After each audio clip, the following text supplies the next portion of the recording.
ಮದ್ಯವು ಜಿಎಸ್ಟಿಗೆ ಒಳಪಡೋದಿಲ್ಲ. ಆದ್ರೂ ಅದರ ಬೆಲೆ ಗಗನಕ್ಕೇರ್ತಿವೆ. ಪ್ರತಿಯೊಂದು ರಾಜ್ಯವು ತನ್ನದೇ ಆದ ತೆರಿಗೆಯನ್ನ ವಿಧಿಸುತ್ತೆ. ಆ ಮೂಲಕ ಸರ್ಕಾರ ತನ್ನ ಖಜಾನೆಯನ್ನ ತುಂಬಿಸಿಕೊಳ್ಳುತ್ತೆ. ಬಾರ್ನ ಕೌಂಟರ್ನಲ್ಲಿ ನಿಮಗೆ ₹150 ಬೆಲೆಯ ಬಿಯರ್ ಬಾಟ್ಲಿ ಕಾಣಿಸಬಹುದು. ಅದರ ಬೆಲೆಯ ಹಿಂದೆಯೂ ನಾನಾ ತೆರಿಗೆ ಹಾಕ್ತಾರೆ.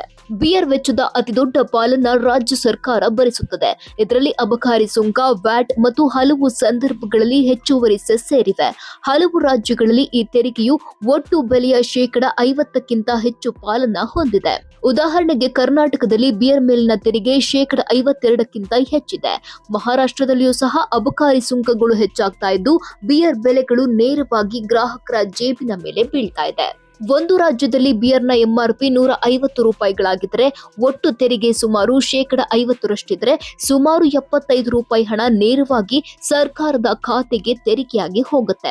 ಉಳಿದ ಮೊತ್ತವು ಬಿಯರ್ ತಯಾರಿಕೆಯ ವೆಚ್ಚ, ಬಾಟ್ಲಿಂಗ್, ಪ್ಯಾಕೇಜಿಂಗ್, ಸಾರಿಗೆ, ವಿತರಕರು ಮತ್ತು ಮಾರಾಟಗಾರರ ಲಾಭಾಂಶ ಒಳಗೊಂಡಿದೆ. ಇದರರ್ಥ ನೀವು ಕುಡಿಯುವ ಬಿಯರ್ನ ನಿಜವಾದ ಬೆಲೆ ₹60 ರಿಂದ ₹70 ನಡುವೆ ಇರುತ್ತೆ.